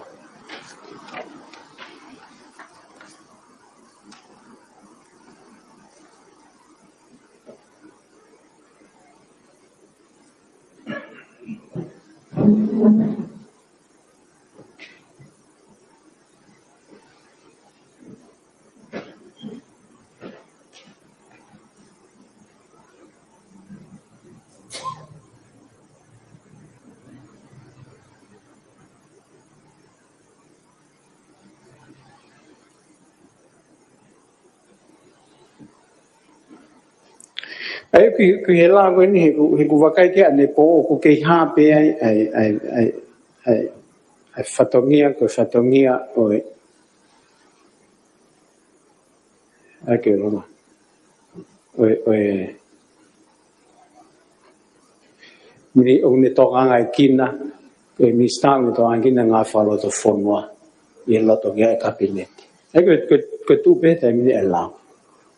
Ai ko hinga mai ko ta no ko ni ku to mai fatongia ia me he potunga ke ke ave ke po nga ke po ko ha fu ke ko ompat meni pe ko ha fa ya nga se kita ke ko ni ka ai ku mau e lao o ke pure lao e o pure pe ai mau mafai ke se kita ke nga fatongia ko tala no ko ni ke fa ko ni ta fa ke ni mau inga ke fa la ko le volo nga mai ko ka ofisa kolong ka pure fa la ko ka kai firia nga mai fonua o fe hui au tunga ko na ia he ahoni he ko ui ko fa matala ngau ko ka ba he pe lau ko fa matala ngau ko ka ofisa ko ka pu fa la he ko ngai fatongi ai ngai potu ngau na fa ki he mo ui ko e ngoe ko ngai me ko ya ka pa te mo sio ki he fa matala ngau i he kong ki mu e lau o ha mai ko ngai ngau e ngai potu ngau ko whakakau ko aku pe ko hamea o kuna no foi na to ko kai fil pe na report na to le ki minista ai pure anga kai ke tukuange na to tau nili na tukuange na o whakao ki whakafonga o whare area e wahenga ki na ngau whakataha ko kai ne na fil e he wahenga ki na ngau e wahenga a ve ko pure hoa mahe au ku I he wahenga e to ko fe whakafonga report ki ange ko pure whawa ko no ko fo o walu e mi fa to lu kawa ua pe mo walu he ku kau pe mo fama mo feitu ko ya ai li boti ki fa vo a fe o pe ai ko ai pe ke mai legal opinion ko fe ka wa ki mo li na fai he ko pass interpretation act pe ko la ko kan as fai li ko ni ki mo ma ta mi fo ka ko ku nga pe ki mahal na wa par pare ma mo wa mo ka ofisa ko lo mo pure fa ba he ka ko to no le vai ke fa o se fe le va ai ofisa ko lo ya pe ko pure fa ba he le ya ke ka fa fo mai to pe fa ka ko anga pe fa ma la tu e kon vai ke mai fa ba pa mai legal advice ko fe ka wa mo me ko ni pa ko na palo pare ma na to le po tu ke se tu ko to pe wahenga ko to pe ko si e ka kai kana frango na to ki minista na piste pal pale mai pa ko tu o pe nga si ko ya pal pale ma franga awe ya ka ko uhinga ni ki me ko kha I lao ko ke fai ki ai fotu tu pa mo ngawe ka ba o ku ya ha pure fa ma hia o ku wahenga ya to o ku kai ke tapua e ni fa ngongo ki ka fa ko nga hi wahenga ko he ko hi ko me ko o fai ko firia e he kakai ke na ngau e mai kakai ka ku firia e he kakai he tai e tu pe ko he tai ni ke na ngau e na to ve mai pare ni to ku te hala an pito a so tu u ya ko to e ko konga e ta se ko ta fa ko ni ki he ka fa fofonga ko wana ta mo fa fonga pure anga Kaba ha ke kupu ko ni wa fa ko e la ko e pure anga.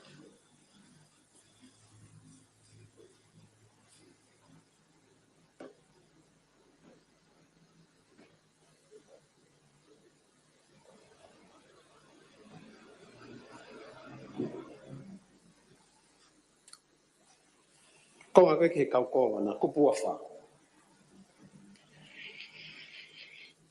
Ko tu se na malanga ke ni ko si ko fenga ke lele yang nga we fra wa henga. O ku ko va na ha pai ko va na va va.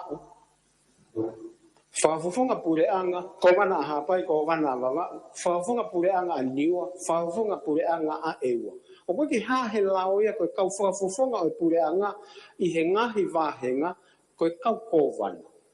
Ka ko tu ko me ko tau no fa he tai mi ko tu ku au ya me ko hiri. Ko e wa fu na he na ho ko ko nga o tonga ta mu me ai pe. Ta ta pi mo ya ni wa na ho ko nga tonga ta pu. Ka ko la kai tai mi e se. O ku fi mo e nga hi va he nga ke to longo mo u ya nge tu kwa nga te ma fai ke level ko ke na fai ta nga. e ko nga ke ho ko ya ko pure e wa ke report e fa fo pure anga ko fai le ai fa fo pure anga ko ya o de fa fo pure anga e wa ko ha pa ma hin no ko ka ko wa na ko ka fo pure anga yo na wa he wa fo wa hange ko ko fa o ma hin no ko ka fo pure anga ko na to o fa fo pure anga ye ga fo no hange ko e wa hange ko diwa ayo ko hinga o pal parema ai va ko ia fa se to fa ta fe nya ta do amui ko nga ke fa ta no ke o ai ke fa le ri mo va ka mo ka ofisa ko lo mo ka fa fo nga ka ko na ko fa ho ko pe nei hange ko nga ke lao pas mahin no mai pe ai fa to ya ka po to ya me e to ki fa ta no ya amui ka ta fo mai ke fika pe lo to le ri ke pa nga ko na ko va na pe ko fa fo nga e ua moniwa wa ikai page tu maha o foto ka ko policy discussion pe ni ya ko me ai ta fa ke e wa kai ke li wi ya hen kai ke li hen ai report ya ko ai ko bana ke pare mia ko report e fa vo pulianga ke pare mia mo wala me pe nga pe ko de sea ke ta fo mai ka me ko fa ke ai fe me aki o ta lava ko o fa nga o ke ai malo se fa fo fa ma po mai o sola o se o kai ni a se tu ko tu se o ku kai ke tonu he ko hi o ku tau ai ke he ngai vai fonua me ko ton ke tau ko ku sa spi he I hon na va he fonua ko fa fo ngai ko van o ku me ko ma hen ko fa fo ngai ko ni wa ko fa fo ngai wa ku ke wa na housing allowance na wa ese o mga ne ko wi ngai tala no ko ke ngai vo ti pe ni ke fa le mo ai ngai me pe he e ko wi ko framatala ngawe ko ai ko bana ko framatala ngawe ko ai fonga pure na ko ke ka ko ai ke me ai o ange mafai ke fralere ai va fonwa e ko bana ko I ha pai pa mo wa ka ko ke pe o ni wa ya pa mo e ka ko ngai famalanga po ni ko tau la o ke tau fo me ki ai mo fralele ai ngahi vo ki ko ese ka ti ki ngata ai ko te ko to ke to on ke e tari pe toni ko o se pe ho tai vi fo fo se ko fra o se to ko hi ka to ma ki tai me nai ko o se ni tai mi ka ku ba ke o se pe o se ko de tani maro se ka ko poini a ke fa ka fo ki mu ngai fa to ngia ko na feitu o fra ta tau ki lao ka no fo ta ai office o pare mia ki fa no to ka ngai mo pure ai fo noa ka tau te fito ke ho vo ti ko no fa to ngia ko ni mo fa ton pe ko fe feitu ke ka office ko mo ka pure fa ka wahe ko hi ko tai ni ke fai ha to foto tu fo I le volo o pure I nga e pure anga I nga I fa ka la va le malo se fa fo ki fa mala la pe se pa ke ko me fa fo nga u le dei mo pe ke fa se o ke pe ya ha me fa le dei o ya tai me ko ya vai ma fa la se ke va ke tau se o le dei ya ke fa to mia pe tai ta pe se o pa ke ko fa fai ko fa mala la ke ka ko va la ka fa vo pu ya nga I o li po ti fai ta no ko ia o ko ha nge ne fa fo nga pu ya nga I nga fe ku ko tai ta pe ko ka ma ko ya wa na CEO fa ka la o na li po ti ko nga we ba ko ke fai ke ne fai ne to ka nga me to ka ke fa fo nga pu ya nga pe ko va na tai ta wa no fa to ngia ke ka CEO me to ka ta pu o me pe o fa tai me ta ha o ko fai ke fa to ka le ko hinga pe ko te lava finga ke te fai fa to ngia u ko ya ka finga pe ke fai ke fa mala la ka na to e na fa to ngia ko ya te ko hinga ko swa no ko to ta ko fa fo pu ya ko fa ko fa fo nga pu ya nga va fo no ko ya tai ta ta o wa na fa to ngia fa pot nga o ke na di pot mai ke na CEO malo se malo agora tá depois ta malo se apa se ko fai fa tantan e fa fonga se ko manatu ki he o si ko tau ko I vela ta se o ki se ko fa se ko mi pe on fu te fa wa se I ka pe me pa se ti hili ko tau se nei pe a ma fo ka fana fo ko e wo to o le fu me fana si fa ya te karia o ka on o tau vela ta merino fo no se I hili ko e tau ne si fo ki ma ka fana e ma e mo to ne se ne fo me pe ka fana ki e wo hange ka te au ko vivire ho fonga anga si ana ki hingoa fa ko van page se o fa mala te ki mi dirom se te fa ha atbel I pe si go ni ai wasa ko ki ves for fola fa me ka fe tu na se ko ko ngai pat se ti pe te fo kre vai te fa mama fa pe I he loko government se ka te i fa mamafa e ta fa ke ta he ku mau inga ke ta e sia ko ki pot for o mai e ki minister ko ni pare ya ai tu i ko e pala hame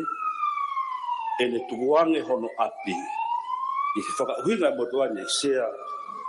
o hange pe e sia ko ta ko hange hano fa e patseti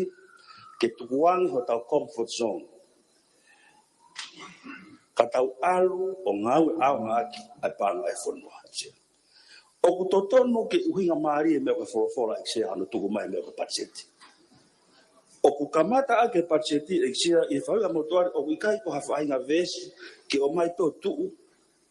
hange ko me na ke sia nai i ki mari ko fa fonga i helot wa e ki mo hiwa e ki ke motor sia o katau pe ya pe ko hiwa pe ko lot ko mo ui aki ai me ai ki ko me ai o la sia katu ke wate fa ko sia ko mari e ves for he kapau ko fika ko eni fa me ke pare ndia ta la o mai e fika os o ate fa fonga fika ni mai sia ko mata ta o ia no analyze o nga fika ya nga fika de fa malo ia pare ndia de tu hif nga fika de tu hak ko pera sia ko fe nga fika he uhinga pe ke sia tu hifo mo tu hake ke ia han uhinga lele pe la vare vai sia ke tu i ka kai fonua o fa ka potopot he ku totonu ko pa cheti sia o pa ke fa wa ke tai ofa ko pa anga o kui ko pa anga top tap i re kapitani sia ko secret fund o ku hange to pe pa anga pa cheti ko pa anga ko ai wito na e ma i fanga ta sia ko pa de mo do ko ha ko mai de so fo la ko inga ke ne taki e tau fonua ko ya sa de ho kwatu ai fa matala ki konga o felave pe mo na me ka fa fonga tira ta ha na ne ha ke fo ke fa kau ko e ko wana ka mo e fa fonga pure anga pana o mai e ne fonga o asi pe ia e pesi ko ne sia e pesi ta tol noa sio ke pepe si ke tau mua o fa matala he tau mua e sia o pe ke whakahako lelei ai whatongia ofisi o paremia i he loto pure anga aki hano ririu o whaunga ngā we ngu whakarerei e kau ngā we. Koe poini kona heke whakawhonga e sia ke o mai ha whaunga o whoo. Pēne pēne sia o popo katu uma sia ke watu o kai pēne ki whaikonga he ki whaikonga mare i he purpose e sia he katonu pepe sia. Kai ko te hoa au ke o matai whika koe he koe whika o mai ki whaake ngā ue. O ku wahe e kau ngā ue. Taka pau si e nau wahe e ksea, o ku evaluate e nau performance, ka hiki e nau wahe. O ku pehe, ai whanua katoa pe. Kai ke te hanga whehu ia. Ka wai whanki i whika e ksea ko hanga whehu ia i local government, ko loto ke unu ke best e ksea pia. O slewa ki whahoha i he hauane e ksea. Koe ko whetaki tau tau e ksea i he pesi taha wha sia te no pe e to ha humility ka pa me to ka to ma ka Malaysia sia ko sub program go ni o gwa no nga hi voti ai ka nga hi voti ko siri ni abu bahe ki fa ke nga au sia pe ai gi voti le sia o asi hen ko voti ki travel domestic travel o pa anga pe to mano tupu sia ka wai a ki voti a he me ka tau pe sia for travel overseas o pa anga pe valungia o feu pe sia ki he paremia pe ko fonu a fe ia i overseas o pa anga valungia hange ke mo tuan sia ko me na fa ka ngai ko pa ke matu ak ala sia na fa matala i teria na ko fufu ha fa inga fonu a ia sia o ma a fo la ia ki ai pe asi mai patoki pati o mai ta fagi e sia ko funu mama fa pro ki ai ko ele pe sia ko ape ki me ko ya pe mo ki ko ki ko nga sia o fika ak mo sirili o tu fa ke community ko pa ni mama no tu ko fe ka mo to ani sia ke pare mia ko fe foi tu fa fa muy ta na fa ki community o mai pe fa tu fa eta sia la me ko la ka ko pe ko fe un a me ko o atu ke fakatata atu fakako sia na ya pa nga ya ni mamano sia extra na va ke ka fa fonga ka ki pa ton pe pa fonga o mau I lao a fa o tu pa nga tu le ene me a pa nga ni o tu ko grant o ka pu ia I lao ko fulia ko grant tu pa nga tu ko grant sia pa me o fa ton mo de me ko me o fa tu pa fonga o spahi no ko to e la pa cheti ko grand o ko la no la hinga na se o ka ke io ka ke ai tu fa no io me ya pe ma tu hai io me ya pura na tu fa pe ai sila to ha no fa ai ko poini exia o pe o mai ke fa fa ta ti to re ke fa ton na re fa nga o ke si me pe fa re ni lo fe o ma pe ko ngai fo do ko ngai mo tu ko tau ngai mo tu wai na development covid fa ka la ka aro na se ni ti ko to ani ta ki di mama no ai fa fo be ta ta pe ko ya covid fa ka la ka to ngai to ta pun ka aro na age na ta pa ni mama no ko mo to ko na me mo tu wa mo covid fa la ka au ke fa pa nga pa o ke paro ya mori pe ko mo covid fa ka la ka ave ni mama no atonga ni ki fa fofonga o ku ke a priority a fa fofonga fa area me committee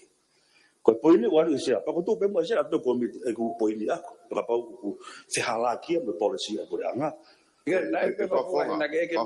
me ni mama no e kai te ke malanga pa ke me mai ke tuku pe ho policy au pe ai o ke faton tonu ke mai e kau e pure anga ta pa pe ai policy a ko ku hinga sia ko poini te o atu e policy mo ku tui ka ko me ko e pare me ko me e tu e ko pura nga ya o ku pehe e tau nga we fare area ko ni sia pe o to tonu ke pehe e tau turifua ke fare area ko o si pe e tau aki e tau poini pe o fatata fere vai a ki me so ki la no ku ke ho mo ni ai fitura e ho ik ka mo bia ke pa nga ko ni te ke bia ka fo no ko tai mo ave ke u committee hang ma to ko I wa o ku kilo wa he tolu pe fi ka fo nga ina pe a ho ne fi dai pe ma ka ke mo ka ko iki a ho ka ke te fa ko ya ko apai pe ku ka wa ho no pe pe wa he u ma ri pe na fi me ta hai pe me le pe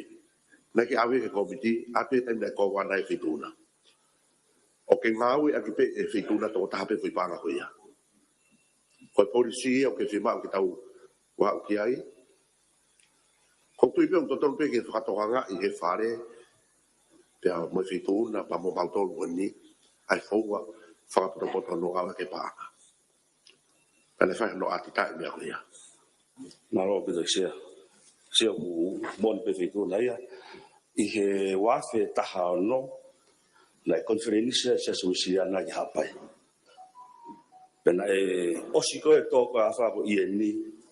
na I kai ke fai ha me ta ya pai na I ve me pala ku fo no ya fitu pena ku ko ria ke minister pa na ko ya pa fo ma figa ni ma na foto ugai ki o mai mua ke mauhanga hiko ake veve mo ngahi hapai o mau e furia ko ui ko masani o me ke ha mexia ai ana it makes sense ai aho ya sia ko marato sia ko ki life ni sia ni po ko e tau ko fai I grey ni sia ko ke to e tali pe to ko di a to ko ni pe mit beta ka pa mi de ta be se o pe te tali io ko mi te ta ko to io tai be sai pe to ko mit beta ko to ka tu pe o mo fe to ni ak ma fi ik sia tap mo feituna tap mo tamsi pilinisi mo ho ki no pere ai ene afio tap pe parimia mo ni sta pe fo ke fare ki nexia exia ko ki to ko ni pe na ma ha hata I he tau femea aki I he voti goni ai whakakoro pe koe pure anga whakakoro Iksia ko paanga foko ne o mai ko paanga takilu ni mamano. Pene o mai he taimi o kuma ilo to ai ka mo e fafofonga ko mama o atu. Pea ne mau loto tahai ke o mai ki he komiti e ko hahanga he mea i he vai fonua e langa aki. Pea koutu iksia pea ko mama o atu e fafofonga pea te hoko mai pe mo e fafofonga ni o keitu mao pe. Ka koutu ko e konga ia o e pui toa o e ki i paanga whakaivia ko ia kuhomi ki he komiti a hapai kai pēka ki maua. Sea ko ki tokon pe me whakamama ki whaituona, malo e sea. Malo, pamapo po mai e. Malo sia. Mai no kata we ai la mari me whakawina whafonga mon au pito sia. More te mama se ke whawhiki ke whafoki mai ha osu ngā we arpia ne tokore mea no pere. Whikaula ki whikawa whai ngā we osi ko e pāna koe na awe ke kōwa nā muoni o ngā hea kare ai tohi. Whawhafoa re ai tohi ki e sou e tau re sia pako whamalo kai ki o te toa. Sea ko ki pointi wha osi ko toa ki ai taimini. Ko ki whai konga hen o asi koe whakiru tupu koe tokoni paanga ke ngahi kautaha ngā we ofa pe koe charitable organisation. Ngai charitable. Ke ngahi. Ko kore pe ke pare mia ki whamalo mai mua. Ko ha natula ko ha halelei fa ekonomika e omi e fa na me ko manat ma pe ke me ko ha ke fa fonga e wa ta ha hu e fa malanga e sea ko repe ka pau o reflect mai ha me fa ekonomika e fa social Me pa so tai be. Amore more. Tuang e pare mea ke ne tari kai hokata. e ka pa ke me fa mo ko se io ko ki ko to ko ni ke u NGO mo be a se pa wen da to ko ke komiti ko ka ta ka pui to kon ga na to wai ka ndau ko ai na to kwa ko ma fe fin dia to ma ko ai ko o ku ata be ke na ko le mai u NGO ki grant ko ni se ki he ngahi ka tu me ko ti wa ke ho ka dai ko fa ko mai ta ko la ko na ha ke ka la ke ni nai nei kai ki update dia nei kai ki ka wai ai fa to tom fa mu e wa fe ai he wa fe nei amendment nei to le wa be he misa ki he nga fa fo wa o fe tong ya ke pare mia ai ko ki fe tong fa mu ta hai ai nau hinga ke ai fa fo e wa ta ho nai sai di wi ki mo ko to ki fa ko fa to ya be nia ka ko ai ke fa to le ko ti si fai pe ga fa la ki mo ai to mahin no pe ai li po ti ko ya ki na to ye ta fa ko ya se ko mai ga to pe ki fai fe me aki hange ko na ta to kon ko ki fa fo ha pai na fo tu pe ya na fai pe fe me aki ki ai ko ya ko mi fa la ka to ta puni ka ku avle ba to kon ni pa man o ke fa fo ko to pe ka wi ai na komiti fa fo no na to fa na si o ki ai ki he nga hi me e ala lava fa nga we a ke ki se ni ko fa ki nga tap de ka ko nga ko komi fa la ka fo o na si o fa ru fu a ha to nga hi fe tu ke ala ma me to kon ki fa ya ke la fa la ka o tu mo tu ni se o ko ni ma ma no pe a ko na to ri ma fa wa ko me na wi ga na ai se ai administrati muri ke de me amai pa mo nga fa ga ko ya ke fa ko ai fe me aki mo nga hi to kon ni me muri tende lava yo fa ho ko mai o ko ha pai fa to wan ke ta fa ko e ko eu ai ko ne hanga le mai o mai fo ring pe ko fo hala fa ka ma me he fe me aki ko e ko fa mo mo tu ya mo fa ko ai ta no mo ka to kon be muri he na lava to kon fa ka wai nga me fe ma ke ai mo fe ma to kon ke ai ta nga hi fa to go tu va fi me kon i he o tu motu ai ko nei ai ko fa ka ia se pa fi be ai ku nga ia ho atu ai tala no ma ke me hen fi ka wa ki pa mo nga hi fa ka ko ni o ko ha ke ko ni he ka ye ka fa fo nga fe mo overseas travel pa nga val ngel se me fa nga ma hen ya ki be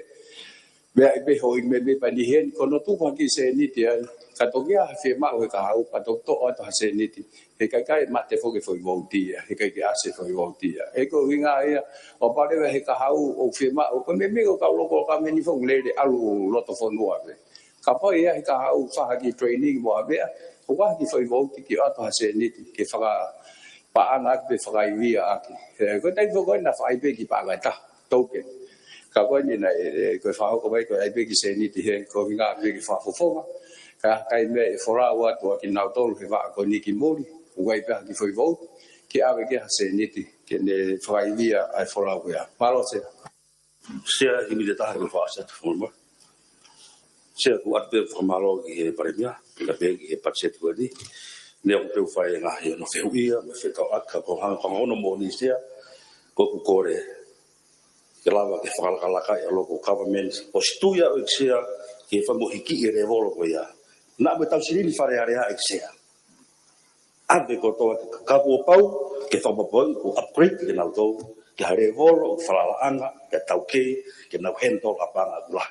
ka ko ku bloto mo gana fa ko ki ka au exea ka pau ya hatai mi ko aru e loko government ke na ma ko foi le volo tau ko ya fala anga au ko to kai no fo ta hape fare area exea ke fa ulao o fo no ko tau hela hatai mi o ka ke ne o ya tau rere tu pe ko tau fono ngat ka ko tu o teke pe pala ni te ka malo che malo e ki ba ya e wa ho ki no pe re to ki foket ta to lue ka mo go e ju la che to ma ho ki me mi pa e ko mi ka to che ko ku fe o pe me go ni ka ko tu ke ka pa na me ma ke e pare mi ka ne ka ki ko fa no ma te mi che ko feu berguia o hange ko ewa ani ko he pesia to walu ko feu ke ta sirini asihen ki he fa fo puleanga ewa sea ko me ko pena o me ma ke pare me ka na ka ki fa no ki ai ko nga ko se ko ne no ko e fa fo puleanga ewa ko me ko o fe ui e se si ha ya ko me pare no pere ka ko malu e yo se na is fa ko pe ni na se pa mo ka ko viva ko ka ba no fe tu ko he restructure ke pestia fa ai ga loko ka me ko na se na ki ai ko ni pa mo e wa ta ka ma ha pa ta wa ai ko ko do hiki me he sa program o alu ki ta fa ki ko ni ane pestia fa eu fa ayo ko o programa ko ni na ni ai ko na nga ma ke puranga o tau di moa ayo ku hange ko me ma ki ai hiki ka to ai ke programa ko ni ko ai ko hanga fa ko mai tai ni ai ka pare o de tau sio ke programa fitu ai mahino hiki ko toa e uhi ko no fa panga ko ta panga ai ko no fe tu bai ki he ke na wa anta ai tau pe nga hi pure fa vai o sa ko va na mo ka fa wa pure aga pe mo un komiti la fa ga la ka ko mo tu ai ko restructure na la ve ke ka mata ko fa ho pa ko ai pa chet ko ne office pare mia palo se ka ko se ka na un pe se u e fa fe ui ko sio ko ke ko ko me ngo ni fo na o file ma ke pulanga ki mo ka ku sai be ko na ko si me ma ya pe e pare mia nga se ta ko ni exia ka ne ngo pe ku wa nga fa ka ke figawa pa mo ya nga ko se ta ko ni ono fu hi fa lu fu a pe ko he tai ni o algo ko ke pulanga fa ko lo exia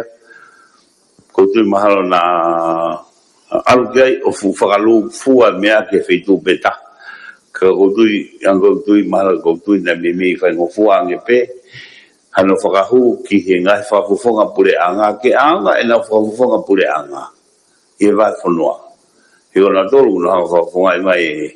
hange nemo hange ko me na me ge fa fonga ko na ewa ko ewa fugia ko ya fa fonga ko fa fonga pure anga ko fugia no ko van ke wi kia ko fe o fe nga ko nga hi hange ko nga hi ko mi fa la ka ka ko mea bena fai ka to ka nga ka ko ne ko liliu e u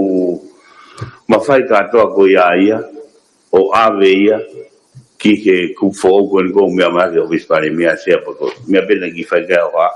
ka mai no atene u nga no fei ta ki se malo on mo mo se ko na pa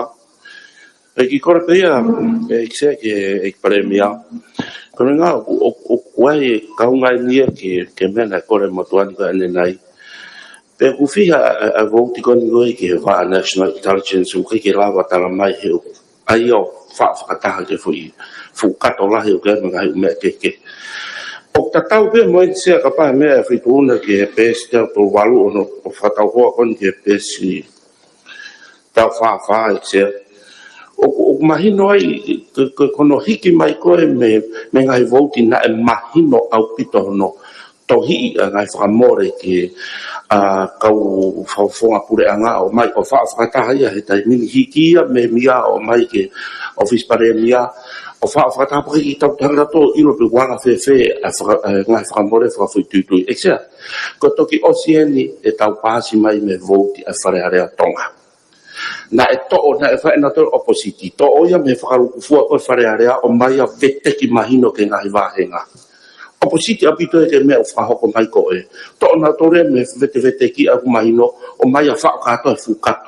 pa ko kore exa ke pare dia ke ai o vete ki mai ke mahino ange ke ho eiki pe ka wai ki na to ngai office ta to ki e vote ke na lava to nga o fa malo la ke isia o fare area me ka nga we io no vete ki mai vote ko nga fa va nga ke mahino ange pa ko tu ka ta si pinga e ke tau mui ai he ku al fe pakia pa mo fo ia ke nga ko asi mai o ave o fa ku fu pa ku puri ai ke tau te lava vete se ko kore pe ia malo me vai e tale pe o fai ke puri a me ko fika ko to pena au mo fe fa fi ha na ki ai tai mi na tu ta hai ka ko fa ka ko fa na ka to na to wai na fi ka aki mo loko ka wa me ai o mai ka to le va ke ai he ka wai ai ka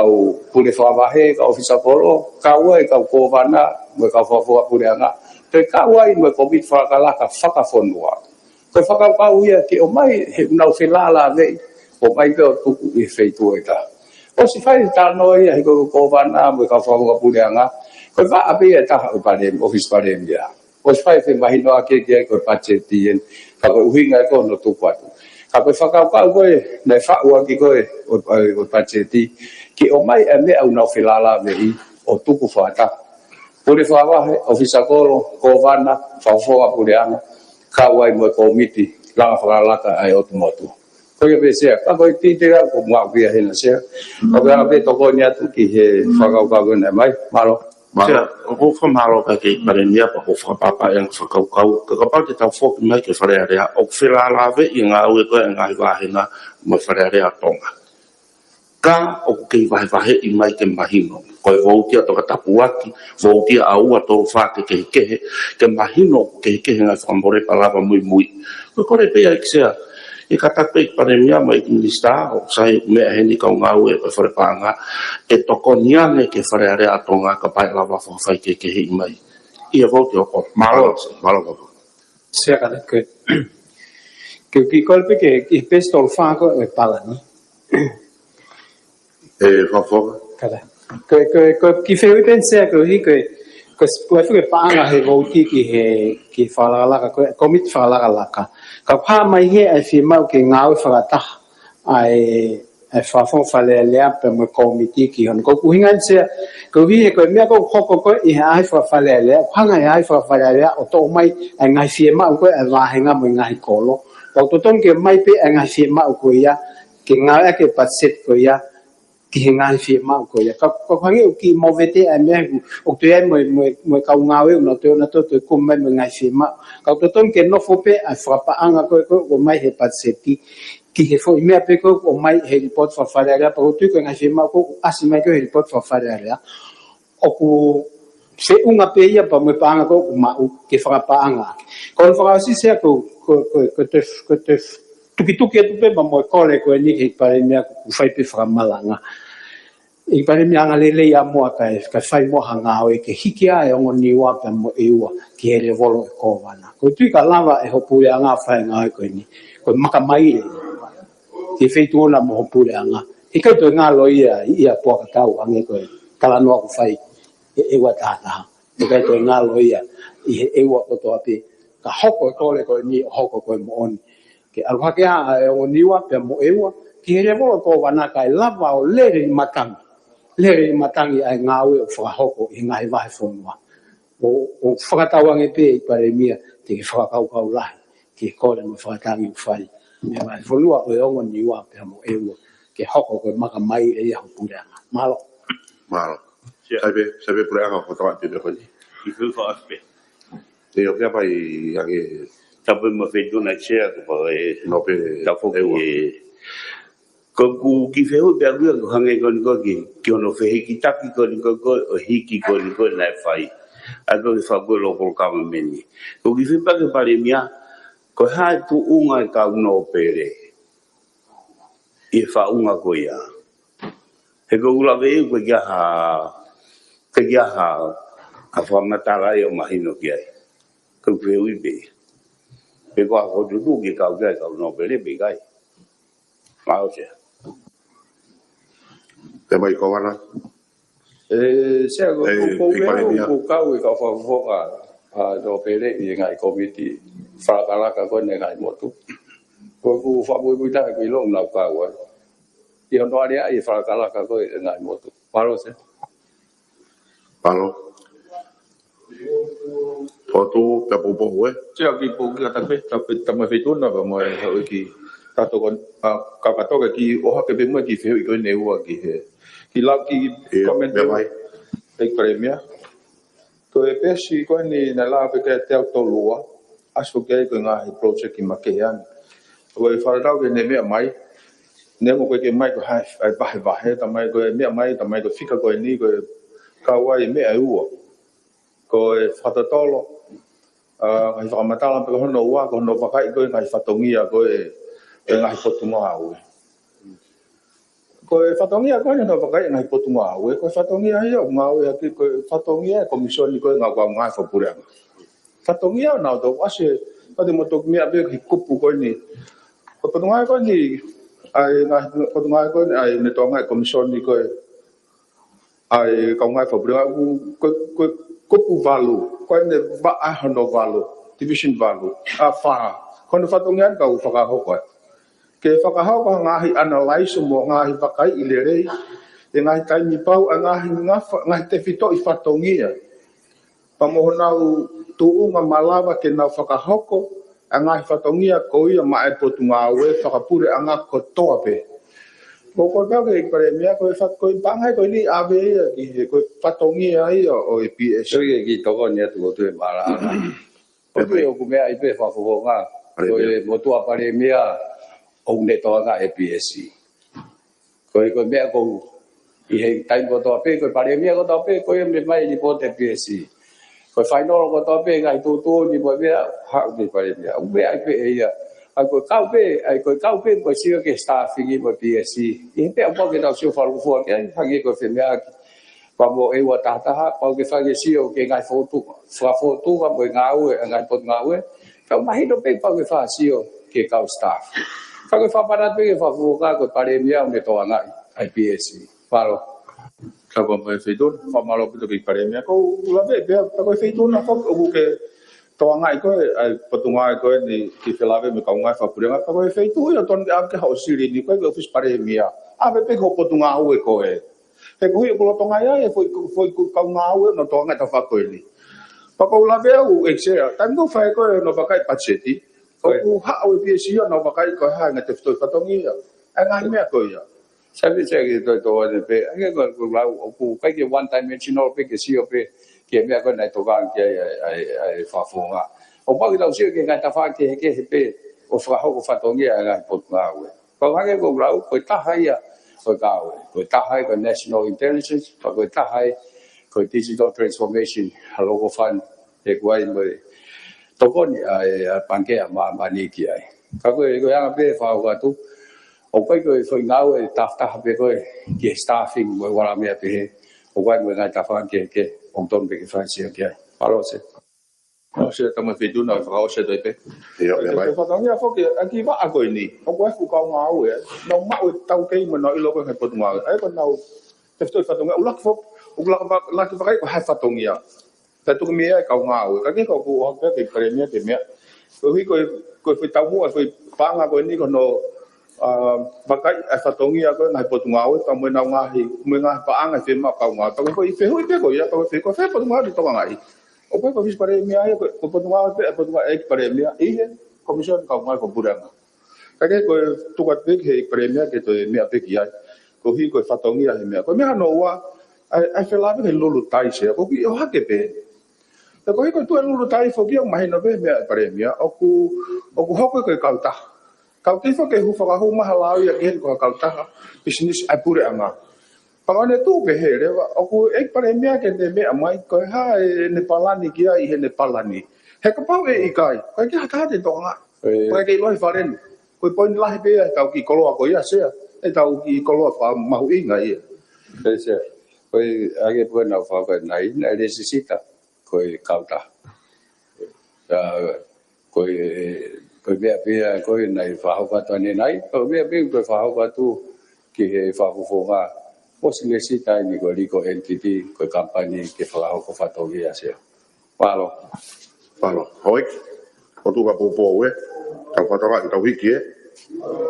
Malo. Tau peke i tau malo lo. Koe tau hoko i tau kaimi tau ririo whalerea.